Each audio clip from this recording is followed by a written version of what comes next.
Hello, hello. I know. It has been a little while. I took a little hiatus, but we are back, better than ever. I have some incredible shit lined up for you guys. And to start it all off, we have JesLyn, who owns Next Level Magic. I'm so excited. I met her on TikTok. We are going to chat all the things. Hi! How are you? I'm so good. It's so good to meet you. I know. I'm so sorry that I'm late. It Oh is my gosh. torrential downpour here, and I honestly don't know how I got lost from where I was because it was only two towns over. But I was like, I don't know, in the middle of nowhere, and then my GPS just wouldn't load where I was, like wherever I was, and I was like, I'm just gonna go right, and right was not right. So like but yeah, I've been so excited all week. Oh, yeah, thank you for postponing. It's been like a time the last few. So, Oh my gosh. Well, we had six planets in retrograde, so life. But yeah. I know I feel like that I had to take like a little I'm getting back into it. I had to take a little bit of a mental break hiatus because dude, it can be a freaking lot, man. My God. I love it. It's a great outlet, but I'm also like wow, it's just I feel like lately too, just like like just collectively, there's just like this energy of like doesn't matter, like you're damned if you do, you're damned if you don't. It's like everyone has their opinion. It's like, we don't really give a shit of people's opinions. But I mean, at the end of the day, like we see them, we hear them, like has a weight to it that we still have to like push through or work through, move through. And I'm like, so I had to take like a little break. I think that like my little like TikTok warning was like a blessing in disguise because I was already thinking like I need to take a step back, which my warning's still on my TikTok. I'm like, I don't know how to get this. Do you have one on yours? Like, did just someone? No. I'm like, I don't know. I'm like, it was so stupid. Literally, so I don't know if someone like I did a response video to like Demps following me, and my daughter. We were in Florida, and my daughter was in her bathing suit, and it either TikTok flagged it as like child pornography, or like someone reported it. I don't know. Who knows? But needless to say, People on TikTok, I mean, we met on TikTok, so yeah. good things do come. But TikTok can be an incredible platform and a very vicious, horrendous platform. And they're not very good at monitoring the good versus the bad. It's what makes us money. And here are all these half naked girls with string bikinis. But then when you report someone for like bullying her and harassment, they're like, meh. Yeah. And meanwhile, the girls that are in the string bikinis, you cannot tell me that all of them are 18. No, No. You not literally even a little. cannot. There are some accounts where I'm really like, I don't even know how like this like there's like this one girl who's like 13 and I like randomly will come across her TikTok and it's like I'm like, are people like reporting her? Like, is this like are people like reporting her parents to CPS? Like, how is her parents letting her get away with like having this up there? I'm like, but like she openly is like not 18 on the app, and I'm like, she's like naked, half like pretty much naked on there. I'm like, how? I don't know how much you could really do with that, but I'm like, but she has like 18 million followers or something insane. I'm like, like Have you feel seen bad for her because then it's like she's yeah. being exploited essentially. Have you seen the lives of the girls who just rock back and forth? No. It's so bizarre. It's literally like a girl, and like I see them all the time, like past 11 p.m. if I'm scrolling through, and it's like girls just like leaning on beds, and you can really only see like the top half of them, and they're just like, they could be like playing with like anything in their hands or like on their phone, but they're literally rocking back and forth as if they're like doing something from behind that we can't see. It's really messed up. And like thousands and thousands of people are watching. And they're probably making stupid money just like on these lives. And I'm like, and that's appropriate apparently. Yeah. But like the people trying to do good things on TikTok get reported because people don't like confident people. No. People who will put them in their place and not let them be bullied, and then we get in shit. Yeah, 100%. Makes no But sense. what I have for sure found on TikTok is, like, when I was going through like my dark night of the soul with like, you know, going through some like just like, you know, being hurt time and time again by God, like so much engagement on all of the like kind of like sassy stuff I would post. But now that I've like kind of like worked through it, and I'm not inspired to post stuff like that anymore, because I post I mean, yes, I post for other people, but I also post for me. It's like people don't actually want to do the work to heal the wounds. I'm like, it's yes, like create the sassy content, like speak your truth, whatever, but like also like we have to be willing to do the work to like transmute what we've gone through. And like people just scroll by that shit. They want like the petty shit, the toxic shit. And I'm like, so it's almost like you have to keep putting shit out there that doesn't necessarily align with the growth that you've done, because that's what people want to see. They think that they want positivity, but they don't. Yeah, like I had a bad dating story go viral on TikTok. I watched the whole saga. Yeah, but the comments from so many men on that post, like just gaslighting me, basically, like saying that it was my fault and that I'm like just like butthurt that this guy didn't like me, or that I should have posted like accurate photos and all this. And I'm like immediately like, I'm like, this could have been anybody. This could have been a stranger or whatever. It's not even about the fact that he like didn't like me. Yeah. It was about like it was completely about like to do with like respect and like not commenting on people's weight when we struggle with so many insecurities to begin with.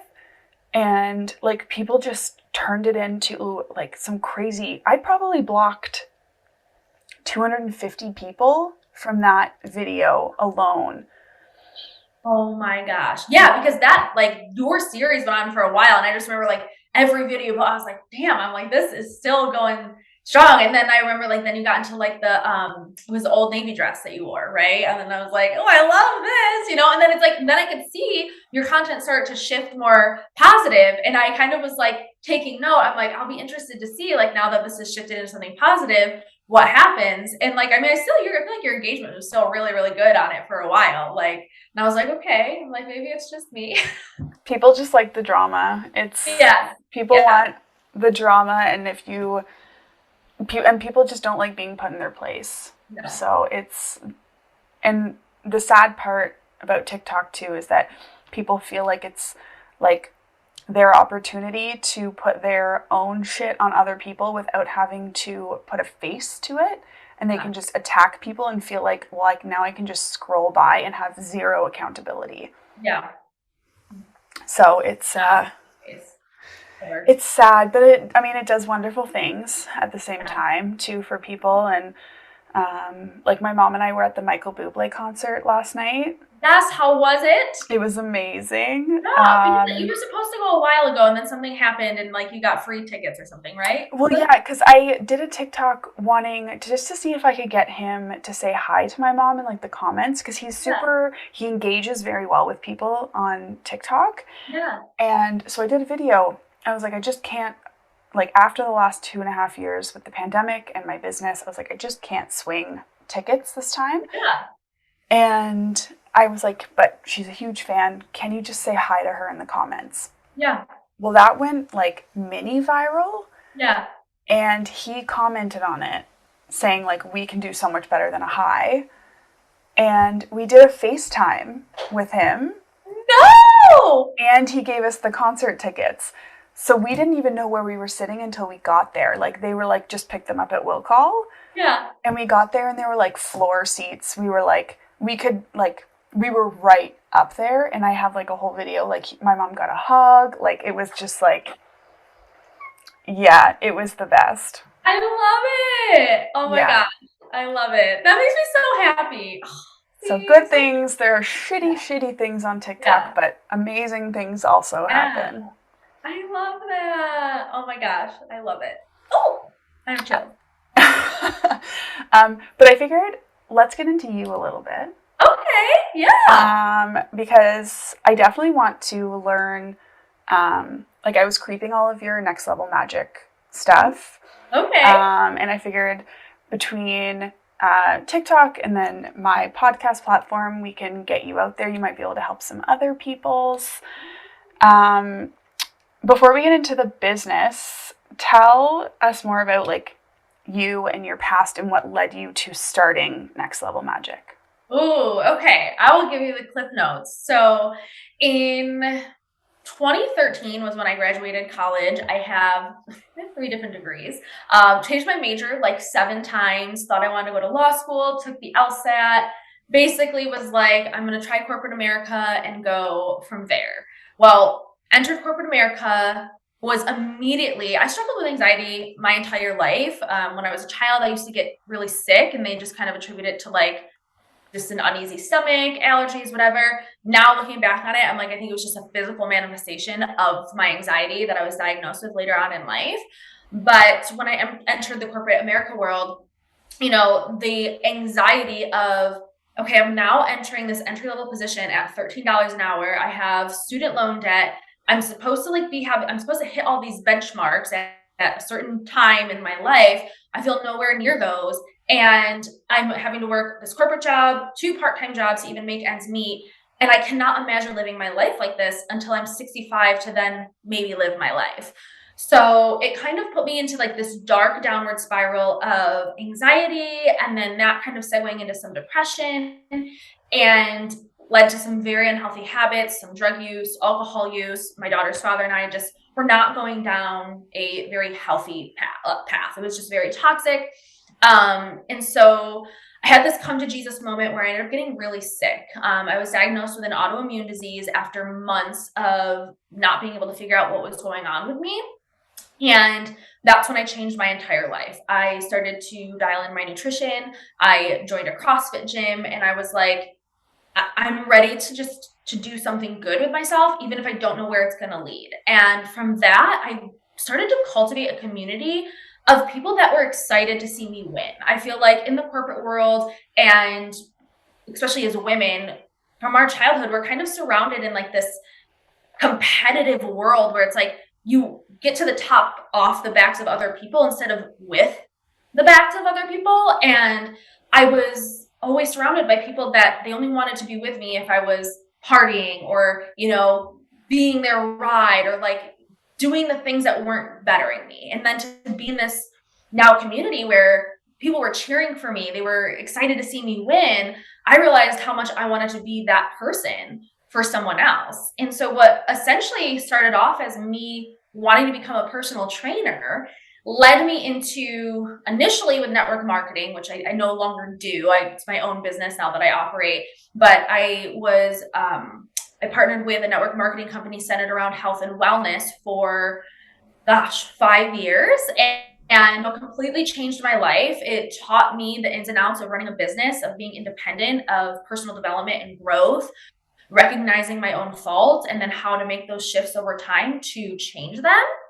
And through this, 5-year journey, I became a mom. And that's ultimately when I realized that my daughter's father and I were eventually going to have to part ways. So when my daughter was 2.5, he was still very much struggling with his substance abuse, and I was not. So I was, health and fitness, like I was motivating people, building this platform, helping people get healthy and happy. And that was on the front end, but on the back end, everything in my personal life was falling apart. I felt like, I didn't have a partner anymore. I knew that, to get to where I wanted to go, the relationship wasn't going to serve me anymore. But then I was like, how am I going to be a single mom in New York State, doing this all on my own? But I just have this unwavering faith. I don't know if it's like just how I was raised, how I was brought up, that like God always supports me. Like no matter what, like with God, all things are possible. And I hired a mentor on a whim. I was $29,000 in consumer debt, like not even good debt, good debt. And I hired a mentor on a whim and maxed out my last credit card because I was like, this is my come to Jesus moment. Like I'm ready and willing and determined to make my business work. if it's the last thing I do. And if this fails, well, then I'll go back to corporate America, which of course it didn't fail. But through working with this mentor, I started to really change my approach to how I was operating my business out of a very disempowered masculine energy, and how to lean into my divine feminine, where yes, there's a grind that's involved with attacking your goals and that aligned action, but there gets to be a flow within that grind, and that you don't constantly have to be spinning your tires, working 7 days a week with this mentality of, if you're not sacrificing Netflix, if you're not sacrificing dinners with family, then you don't want it bad enough. That you can have your hands in multiple baskets, all of which are things that bring you joy, and still cultivate more success, because that's how the law of attraction works. The more joy that you put out, the more joy you get back. The more abundance you put out, the more abundance you get back. And so with these techniques, I really started to literally, my life just started to, it's almost like the glow up, like it's like people can't really tell what you've been doing, but they could tell you've been doing something. And it was like the sky was more blue and the grass was more green. And, financially, things didn't change overnight. Business wise, things didn't change overnight. But about 6 months into working with this mentor, she had told me that she was signing all these high ticket clients because I was tagging her in my posts and in my stories. And so then I'm thinking to myself, wait, if she's getting paid from the way that I'm marketing her, like I'm clearly teaching it a certain way that is aligned with people and what they want to learn and grow in. Why don't I create a course? So I literally created a course on a whim on a Google Drive document, had no idea how it was going to turn out. And the program was called Next Level Magic. I thought it was just going to be one program. And after that program, some of those ladies wanted to keep working with me. They shared the program with other people. And 3 years later, it's just become this entity of its own that is Next Level Magic. And I literally can't imagine doing anything else with my life. That's so exciting. Like, what a story. First of all, it gives me a glimmer of hope, because life is a bit of a hot mess. Yeah. But yeah, now you have how many courses? So I do one-on-one. I used to have 2 masterminds. I would run one in the beginning half of the year and then one in the second half. Now I'm just condensing both of them into one group program. And then I have multiple self-paced programs. So I used to run several free programs, either on Instagram or on Facebook. And then I would take those programs and I'd leave them up so people could catch the replays for about a month. I would take those programs, edit them a little bit, and then put some journal prompts and coursework, and then sell them as self-paced programs later on. My rule of thumb is I do something once, and something done once is better than the most perfect work that never gets seen, right? So it's like I do it once, and I trust it's exactly what everyone needed. So 3 different tiers, if you will, and I still, love to run free programs. I just, this last year, kind of, like what you were saying, I feel like 2022 is like 2020 2.0. But like now it's like the energy from 2020 is now like playing out. And it's just been one of those years where, as much as I love my business and I love building this platform on TikTok, Instagram, and Facebook and running the free programs, what I've also found is that there is a level of detachment that does happen with reality when you are in your house all the time and running programs via Zoom. And so I think a lot of what God was showing me this year was really, at the time I wanted to push against it. Like, no, like I want to keep doing it this way, which is so counterintuitive to what I teach. I always teach divine realignment and, hold the space, give yourself the grace so that God can actually speak to you and move through you and give you the energy and the power of creation to know what's coming next. But when you're used to doing things one way, and I kept having this like nudge to like get back out in the world, get back out in the world, get back out in the world. And I actually just recently, just for, a little, just for a little extra like boost in my, I don't know, like happiness, joy, I went back to waitressing a couple days a week. I used to waitress a long time ago. And so just getting out there 2 days a week and like pouring people their coffee, giving people their breakfast and like giving them a smile, like it has been like the perfect balance that my life has needed this year. It's like I'm still showing up, doing my programs, doing my courses. Then I'm also out there like face to face with people and like giving like people hugs and like it's just so good. Like, it's like being able to serve people in a different way. But yeah, so it's definitely that pivot has definitely taken a little bit of my energy away from as much of the content creation as I used to do. So creating the content just in a more aligned, less massive way. Yeah, no, I mean, taking your own advice is always the worst. It's very easy to tell other people, like, and give that advice to other people, but then you're like, oh, I have to do it too. Yes. Yeah. I should probably follow, like, practice what I preach. Yes. And yeah, I mean, that was the biggest thing that I was missing during the pandemic was being around humans. Yeah. Like that social aspect and that community feeling. Like the dance studio, yeah, we did online stuff, but like that's not why people come. People don't come just to dance. They come to be surrounded by people who will lift them up and support them. And it's not the same when you're like this, but there's like 20 other people on Zoom and nobody's allowed to talk because it will go over the music or like it's not the same thing at all. And it took a massive mental health hit on not just me, but like so many of my dancers. Yes. And it's like I just love being around people as much as I have really bad social anxiety. Yeah, I love being around people. I mean, less around like rock concerts and stuff where like the people are a little more aggressive. But like around my people. Yeah, and just that social aspect of things and it is when I love working from home, like apart from like teaching, but you lose that sense of community and interaction with people. And that's why I'm trying to push myself now to start getting up in the morning and getting dressed and like going to a coffee shop and working in the coffee shop. Love that. Because otherwise I just sit in my pajamas until I have to get ready to go to the studio. So I'm like, I guess I'll put makeup on at 4:30 in the afternoon so I don't look homeless going to the studio. And then I'm like, I put all this effort into getting ready and then I'm home at like 9:30 and I'm like, cool, let's go to bed. Yeah. Like, yes. I will tell you what, and this is actually a little trick that I teach some of my clients is, we kind of have this, society has broken things down into chunks that have made us compartmentalize, like, this is personal life, this is business life, when really everything that we do is interconnected. And one of the biggest, like, mindset hacks that I had to do after I became a mom. So, I was a new mom and I just I just wish I would have shared more of like the authentic parts of it. But I just remember like I never would get out of my leggings. My hair would always be in a messy bun. And when I would see my higher self running a business, my higher self had her hair done, had at least some mascara on, like not necessarily full face of makeup. I don't love how makeup feels on my face, but like flannel, cute shirt, jeans, and like ready to go. And part of becoming her is showing up as her even when you're not her.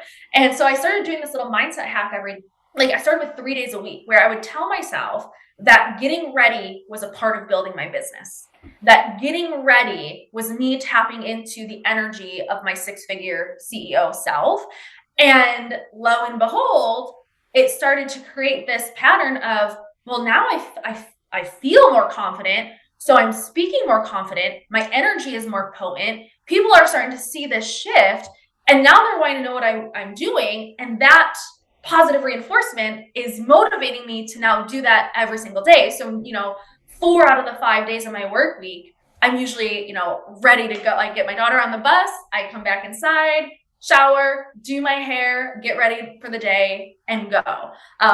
And I'm telling you, it was a game changer because we have so much resistance to it because we feel like it's a waste of time. We're like, oh, I'm not going to do that because I could spend the extra 30 minutes sending messages, or I could spend that extra 30 minutes creating content, or I could spend that extra, but it's like, but what is the vibe that you want behind what you're doing? Like, because it will elevate it if you feel more confident. So I love that. So yes, like I love the shift in the morning routine. Yeah, it's so easy to just be lazy. Like I'm in my pajamas, got my coffee, I can just open my laptop in bed.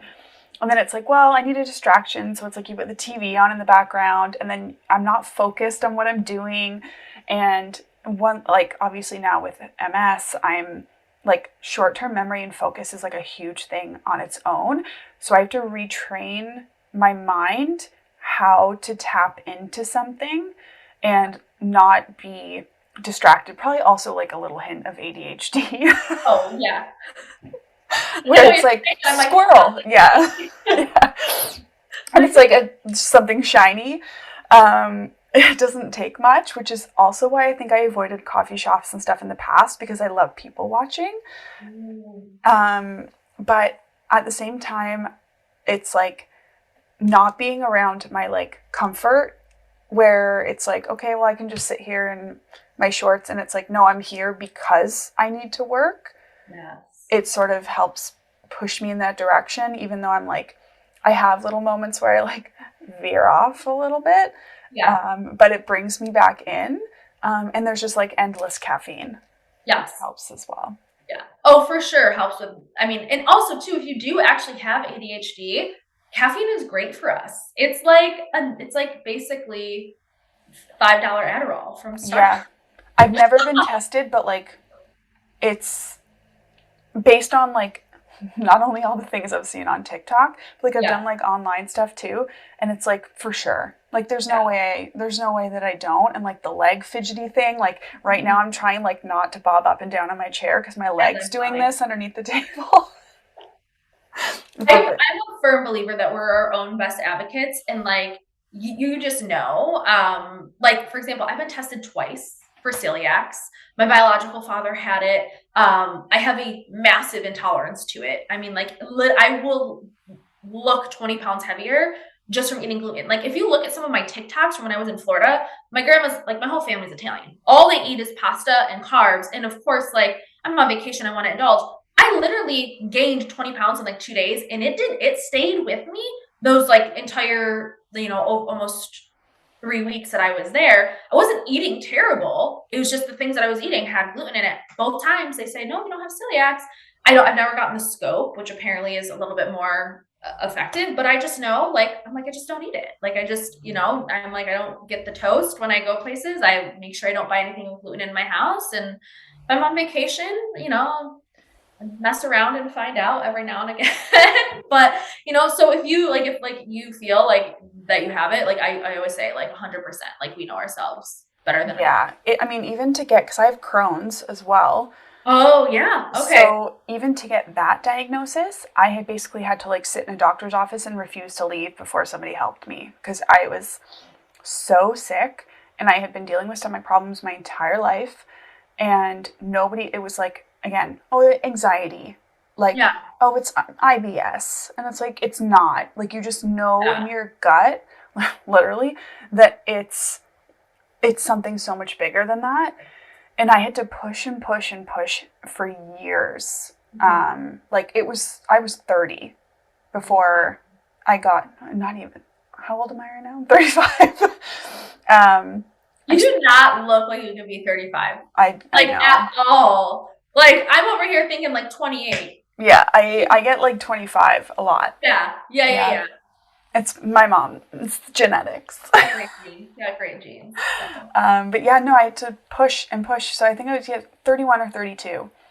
Wow. When I finally got the diagnosis after like tests, and it was just brutal trying to get it. And it's like then even with Crohn's, they're like, well, it's different for everyone, so you just kind of got to figure out what works for you. So it's like, I don't eat gluten or red meat or dairy. Yeah. Anything corn one for you? I know. Corn's a trigger. Anything with seeds. Yeah. Yeah. So no jalapenos. No. Anything or no spicy. I love how jalapenos are my toxic trait is that I eat a jalapeno and think that it's not gonna burn going in and coming out. But it does. It's like instant heartburn for me. But I have a guilty pleasure. I love Frank's Red Hot Buffalo sauce. It's so good. I can't get enough, like on my eggs, on everything. Yes, I just put Frank's on my eggs this morning. It's like, and it's like, if you put just enough, it doesn't give me the heartburn. But if I like slightly surpass that limit, I'm screwed. Yeah. So. I have to be generous. Yeah. I feel it's like I totally had other questions and I have no idea where I am. No, you're fine. Literally. I'm just like, I'm here like for the chill hangout vibes too. Yeah, I'm like, well, I was like, there's definitely a few things I want to make sure I cover. Yeah. But now I'm like lost. I had a little sheet of paper next to me, and I'm like, I don't even know where I am anymore. On this, I've just been holding my pen. Um, what are some of your like personal successes over the last few years that like you are most proud of? Ooh, okay. My personal successes that I'm most proud of. This is gonna sound I really don't want it to sound like egotistical, but it's more of a success that I think me accomplishing it gave hope to my clients because so many of my clients, like this was a thing. So from like my first program ever, I'm big on not just vision boarding, but script boarding, essence boarding, project boarding. Like my goal setting process every single year and with my one-on-one clients is pretty intense. And so when I first started working with my mentor, she had me make not just a vision board, but a script board of all, how these things in my life are going to play out. Now, of course, our life is not Groundhog's Day. So, nothing ever happens exactly the way that we want it to. But it's basically like the energy of set it and forget it, right? Because so much of manifestation is you also have to be willing to let go, right? It's that non-attachment. We have to be willing to trust that it's already ours, take the aligned action to go for it, but then release the how, right? Which it's very hard for us as humans to do that. It's so easy that it's hard, right? Like I teach this and I still struggle with myself. One of the things that I had on my vision board was a white Range Rover. And about 2.5 years ago, I had confirmation from God that I knew it was going to happen. I updated my vision board. It was the first thing that I put on. And then 3 things, one after the other, like those synchronicities just happened. And it was like this confirmation of like, you're being divinely guided. Like this is 100% for you. And then this year I was just like, they're buying, dealerships are buying people out of their leases. They can't seem to get cars on the lots. I'm just going to go in and see if I could trade my lease in early. And, the way that these series of events worked out. And then, I basically had a set amount of money that I was like, I'm gonna put this down towards my Range Rover. And then I drove my Range Rover home. So I would say that one was a big one for me because in every single one of my programs, I always would reference this Range Rover, right? Like this, I don't know when it's going to happen, but I know it's going to. And so I think what was beautiful was that me making that come to life was proof for my clients and the other women and men in my world, like knowing that's possible to see that like this girl went from, $29,000 in consumer debt, overdrawing her account left and right to, basically just making these subtle shifts over time, creating a 6-figure business and actually doing what she said she was going to do. So I would say that was one big one. I'm currently under contract right now for this house. I was renting it with another single mom and I fell in love with it so much that I asked my landlord if I could buy it. So I actually just dropped off the deposit a couple days ago. My word for 2022 was home. I didn't actually use the word as an actual, like I wanted to buy a home. It was really, I wanted to create the feeling of just always being home. Which of course things in my personal life happened that also really, it made it so I had to focus on fixing those areas and cultivate what I wanted. But of course it's even more full circle when it's like, I'll probably be closing on my home the last month of the year, which is insane. So that would be number 2. And then I think number 3, and this one's probably going to throw people off a little bit. I think number 3 was actually learning how to set my ego aside. A big part, I have a successful business. And I'm also going to share this with the fact of, I know that what I make income wise is great. And I know there are a lot of people that are like, oh my, like, can't comprehend making 6 figures. Right. But I do want to reiterate from a place of not necessarily like, I know it's going to sound bad no matter how I say it. Like 6 figures really isn't a lot of money.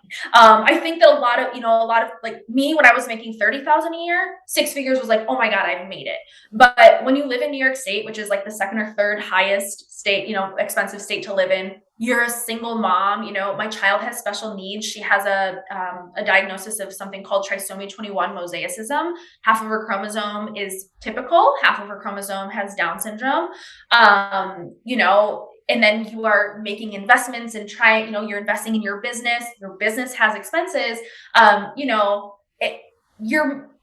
you're making, by the time expenses and taxes and all those things come out, like you're still just living comfortable. It's not like I'm driving a Lamborghini with a private jet, like like there's still like, it's a very normal life, and there are still very real normal struggles that come with it.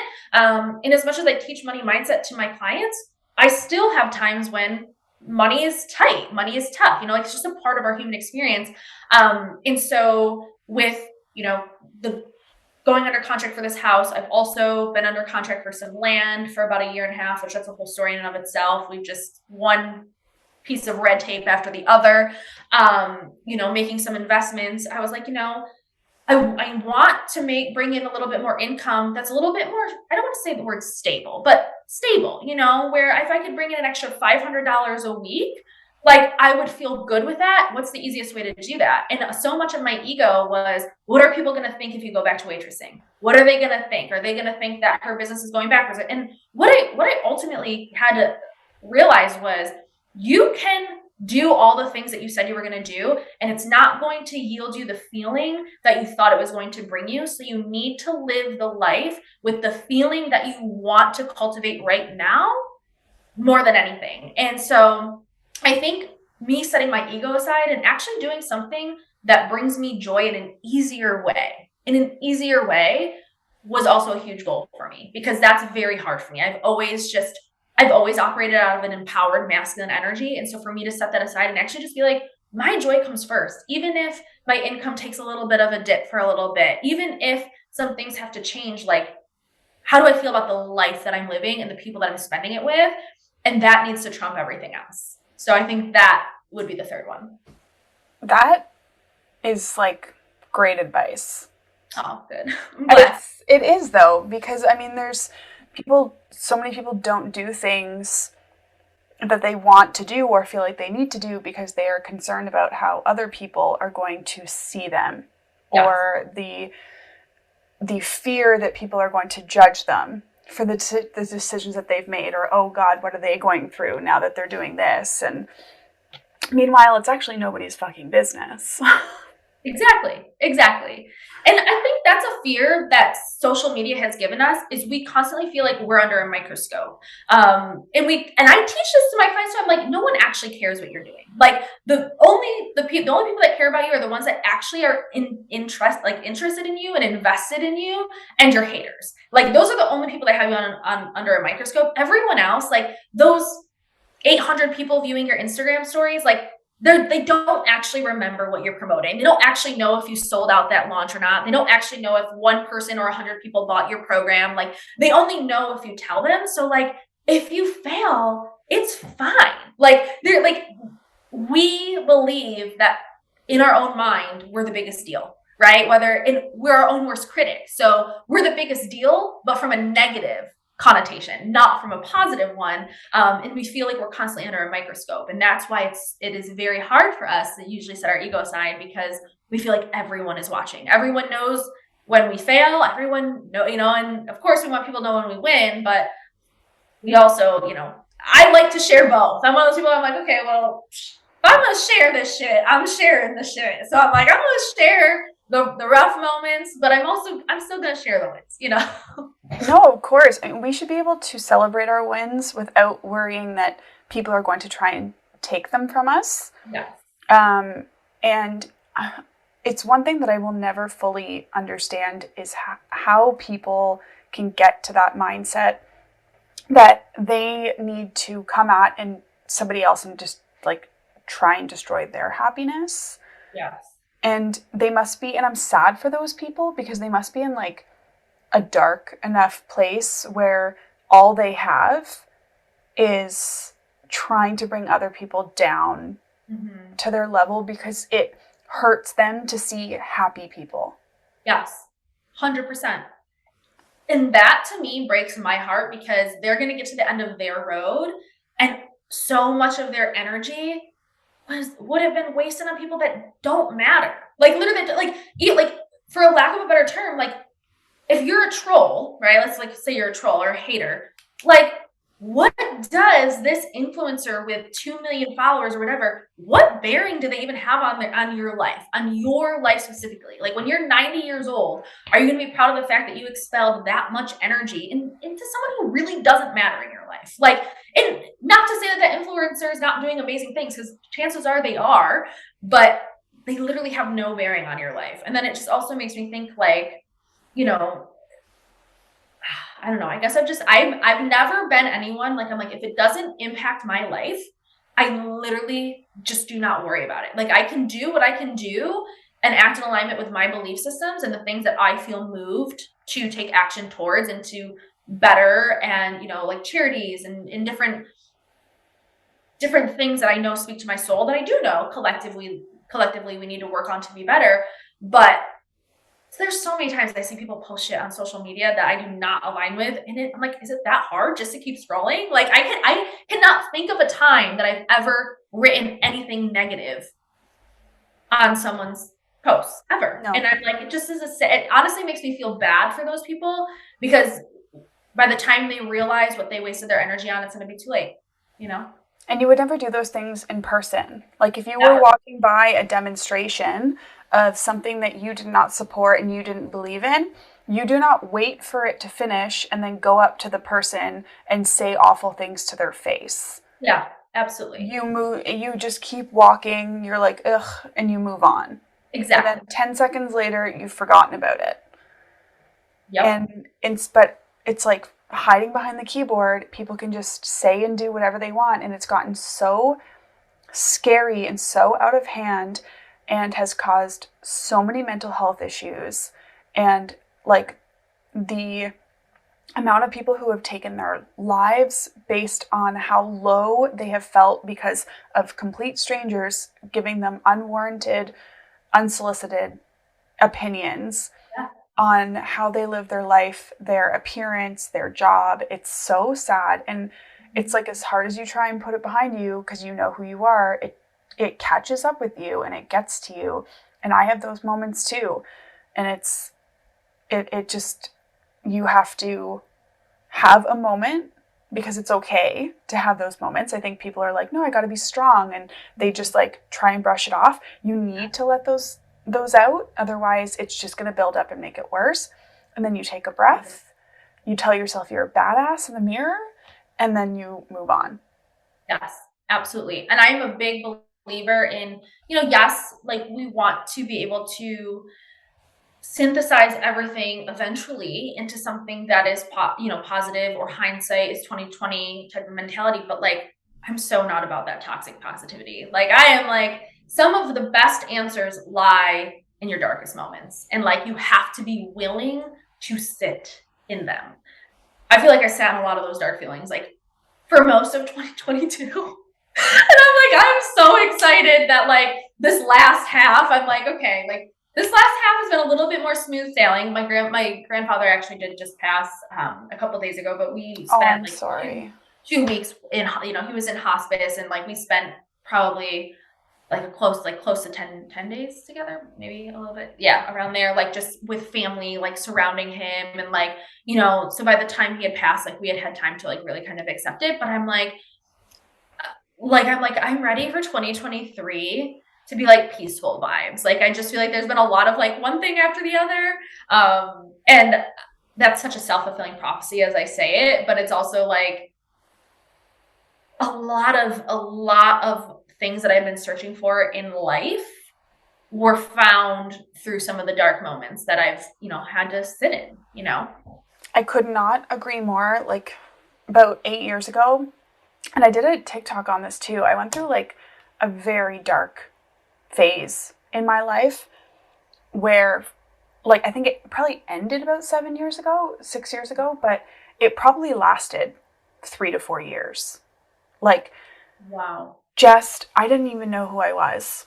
Yeah. And I felt like because I didn't know who I was, I had to like create a persona that I thought people would like and wanted me to be, because I didn't like myself. Yes. And I did some really shitty things. I was broke. Like I hurt a lot of people, and I was so mentally checked out that it wasn't registering that the things that I were doing were wrong. I was just trying to like salvage myself at the time. Yes. And it like destroyed me so much that I hit like a very, very scary rock bottom. Yeah. That I was really concerned that that was like it for me. And I was just like, I don't know, there's no coming back from this now. Yeah. And it took a couple years after that to sort of start to like realize that my life isn't over, and this is my second chance at like building the life that I want and doing the things that I want, and I'm still fully capable of being happy and having the things that I want, and I'm still deserving of those things. And there will always be people in my life, well, not in my life, there are people that are outside of my life that will have an opinion and think that I don't deserve these things and will try and bring me down and hold my past against me because they see that I'm happy. If I was continuously unhappy, that would satisfy them. But because I'm happy, they have to then poke at the happiness. Yes. And the more I like say, I don't know what you want me to do, it pisses them off more. Yeah. Yes. And I'm like, why are you so focused on my happiness? Yeah. And like, why be more focused on yours? Exactly. And I'm like, and anyone I ever hurt during that period of time, I had reached out to, I apologized, whether they accepted it or not, that was a them decision. And if they chose not to, I can only respect that. Yes. But I did what I needed to do for me. Yes. And there's nothing I can do about that now. If they think I didn't pay for that, boy, did I ever. Yeah. Yes. And that's the biggest thing is like, some of the most incredible and I think truly truly humbled, truly genuine, truly kind people I've ever met, some of the most influential people I've ever met have made some of the biggest mistakes. They've just simply learned from them.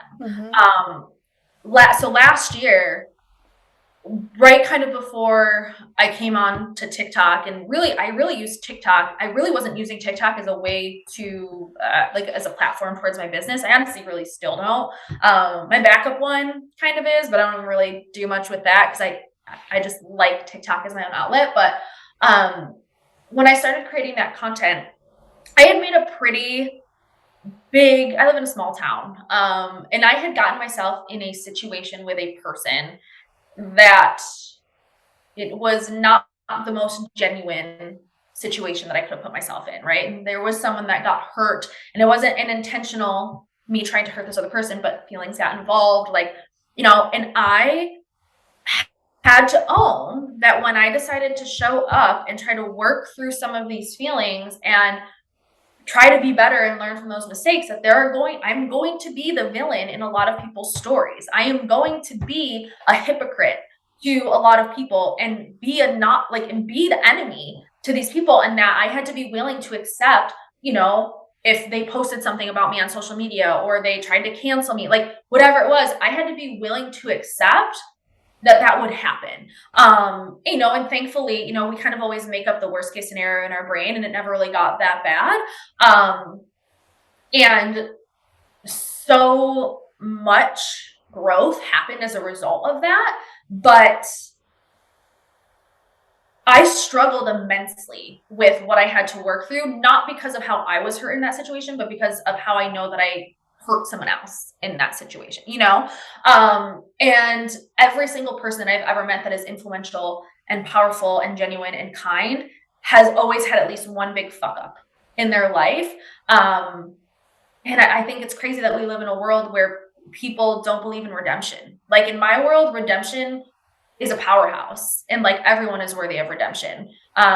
If you habitually make the same mistake over and over and over again, well, that's a different story. But we're human. Like we are meant to have a human experience. Like if we were perfect, we would be God, and there would be. And honestly, I saw this one TikTok once, and it was like this, kind of like how I definitely don't want to go to hell, but like heaven kind of sounds boring. Like, what about purgatory? You know, like purgatory sounds like fun, you know?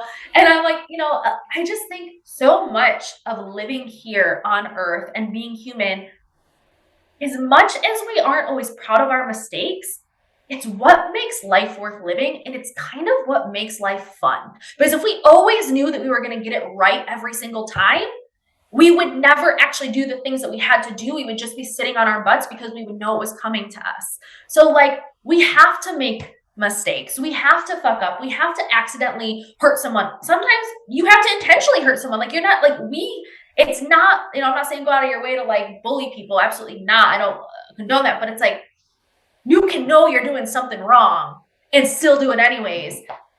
And it's just a part of our experience. And the biggest thing is we have to be willing to extend grace to others the way that we would want grace extended to ourselves, but also flip the mirror and be willing to give the grace to yourself that you would give to other people, because that's equally as important. Yeah, no, it is. It's so important, and it's true. One thing I'll also never understand is that small, like in the grand scheme of like the world, we are small people. And yes, there are super famous, rich celebrities who have driven drunk, abused people, killed people unintentionally. Like, yeah, yet they're still famous and people still bow to them, and they have millions and millions of fans and make not billions. I mean, I wish. Like, close. Millions and millions of dollars, and really are not being held accountable for their actions. Yeah. Because they're of money and celebrity status. And the people, it's easier to attack the small people. Yes. Yes. So it's like, but we're the people who, if anything, need the additional grace. Yes, absolutely. Absolutely. Great. A quote that I will leave with you. I do have a call at 2:45 and this is one of my favorite quotes ever, is grace is where God fills in the gaps that we can't. And I apply it to everything in my life. If I am in the middle of a launch and I've done everything that I know I can do from a logistics standpoint, and maybe it hasn't gone the way that I wanted to, I give myself grace, because grace is where God fills in those gaps. If I mess up and I'm beating myself up, maybe I have a day where I send my daughter to school and I snapped at her because she wasn't getting her shoes on fast enough. And, 10 minutes later, I'm like, oh, I wish I wouldn't have snapped at her, right? Grace, because grace is where God fills in those gaps that we can't. Like, every situation in my life, when I apply that quote to it, it just fits and everything works out. I will eventually get it tattooed somewhere on my back. But for now, that is the quote that I will leave with you. Thank you. Well, I had a blast. I had so much fun. And I know we've talked about this a little bit. I would love to have you come on my podcast. Please. So we can continue this conversation and you can be the main character. Oh my God, I'm ready. Okay. Yay! Thank you so much. This was just so lovely. Like, finally getting to talk with you, especially because of, like, it's all been over TikTok. So this is lovely, and we'll talk more. Absolutely. We absolutely will. I'm so grateful for you having me on, and I can't wait for, just all these things to unfold beautifully for us. Amazing. Enjoy the rest of your day, if hopefully the sun comes out. Yes, I hope so. Thank you. Thank you.